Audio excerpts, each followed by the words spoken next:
Hello दोस्तों, कैसे हैं आप लोग। आशा करता हूँ आप लोग बहुत अच्छे होंगे। हम फिर से अपने टॉपिक पर आते हैं, हिस्ट्री जीएस। ये हर एग्ज़ाम में प्रीलिम पॉइंट ऑफ व्यू से बहुत ज़्यादा इम्पोर्टेंट टॉपिक होता है और ये लगभग हर एग्ज़ाम में पूछे जाते हैं। तो चलो शुरू करते हैं। सबसे पहला क्वेश्चन, किस मुगल शासक ने इजारा व्यवस्था को प्रोत्साहन दिया था। क्वेश्चन है हमारा, किस मुगल शासक ने इजारा व्यवस्था को प्रोत्साहन दिया था। ऑप्शन है आपके पास, ए बहादुर शाह प्रथम, बी फर्रुखशियर, सी जहांदार शाह या डी मोहम्मद शाह। ये चार ऑप्शन है आपके पास। आप 1 मिनट में कमेंट करके बताइए इसमें राइट आंसर क्या होगा।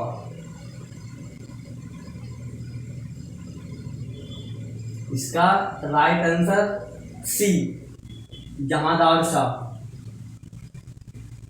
चलो हम क्वेश्चन नंबर 2 पे आते हैं। क्वेश्चन नंबर 2 में पूछा गया है, किस शासक को घृणित कायर के उपनाम से जाना जाता है। किस शासक को घृणित कायर के उपनाम से जाना जाता है। इसमें भी आपको 4 ऑप्शन दिए गए, ए फर्रुखशियर, बी बहादुर शाह, सी शाह आलम या डी शेर शाह। ये शेर शाह सूरी। तो आप ऑप्शन देख ही रहे हो दोस्तों, आप प्लीज राइट आंसर दीजिए।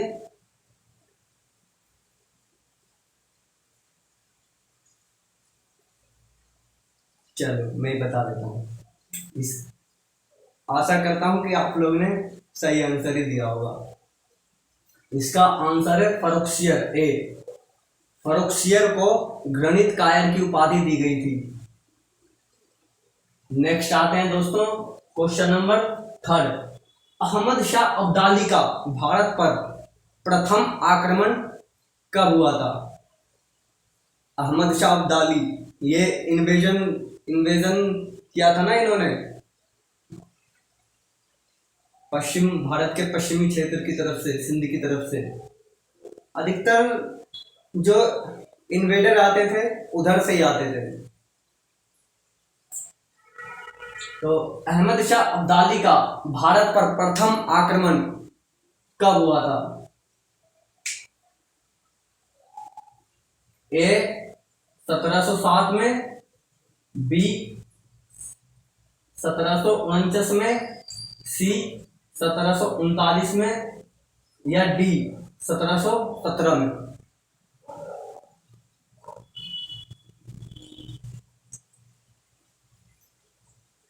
जल्दी करो राइट आंसर।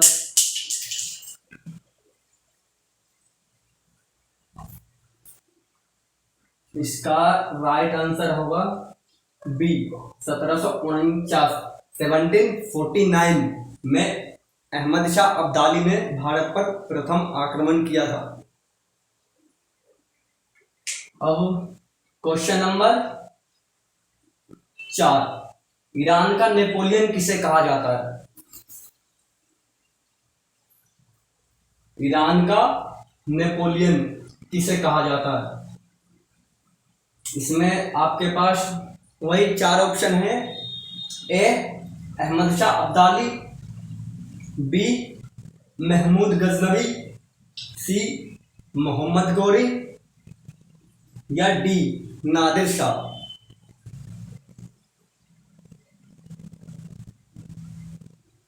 ईरान का नेपोलियन निम्न में से किसे कहा जाता है। ए अहमद शाह अब्दाली, बी महमूद गजनवी, सी मोहम्मद गौरी या डी नादिर शाह।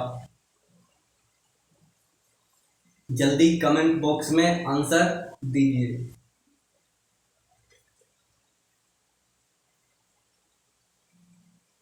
इसका right answer D Nadir Shah. Nadir Shah को ईरान का नेपोलियन कहा जाता है। नेपोलियन को तो आप जानते ही होंगे, फ्रांस का शासक। अब हम क्वेश्चन नंबर 5 पे आते हैं। अवध के स्वतंत्र राज्य का संस्थापक कौन था?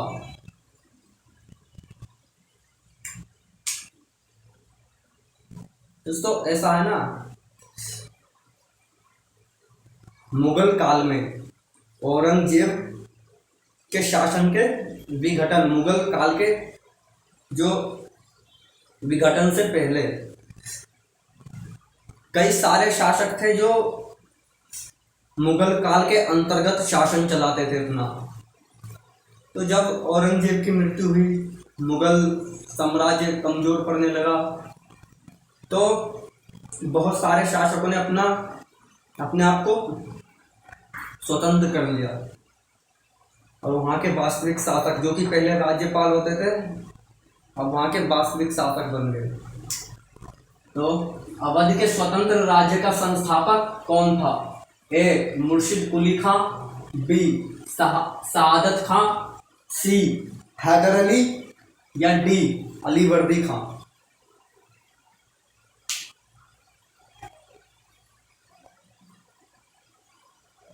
अवध के स्वतंत्र राज्य का संस्थापक, जल्दी आंसर दीजिए विदिन 1 मिनट।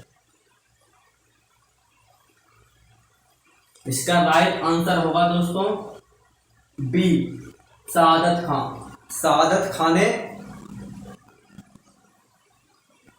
स्वतंत्र अवध राज्य की स्थापना की थी। अब हम आते हैं क्वेश्चन नंबर 6। निजाम उल मुल्क ने हैदराबाद की स्थापना कब की? ये भी मुगल साम्राज्य के अंतर्गत ही किसी पद पर था, वजीर के पद पर। मुगल सत्ता कमजोर होते ही और कुछ इसका मतभेद हो गया था मुगल सम्राट से, तो ये दक्षिण भारत की ओर आकर हैदराबाद में, दक्षिण भारत में हैदराबाद राज्य नाम की स्थापना की। ये हुआ था दोस्तों 17। अब ये आप 4 ऑप्शन देख लो, इसमें ए ऑप्शन है 1724, 17, 24, 17, 22, 17, 26 या 17, 20। Please answer quickly within 1 minute.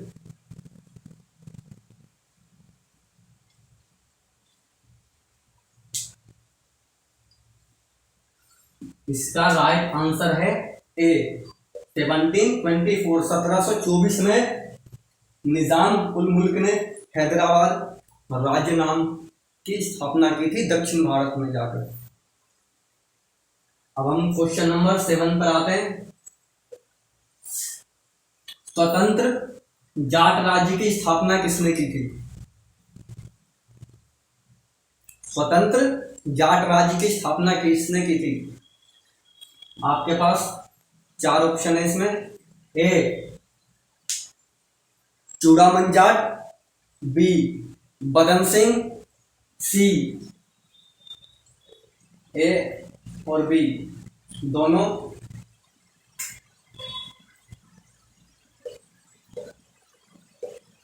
या डी इनमें से कोई नहीं। एक बार मैं और रिवाइज कर देता हूं। स्वतंत्र जाट राज्य की स्थापना किसने की थी? ए चूड़ामन जाट, बी बदन सिंह, सी ए और बी दोनों, या डी इनमें से कोई नहीं। Quickly answer with in 1 minute. दोस्तों इसका राइट आंसर है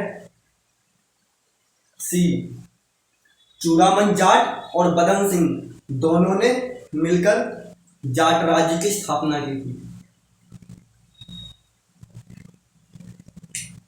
इन्होंने भी मुगल सत्ता को कमजोर होने का लाभ उठाकर ऐसा किया।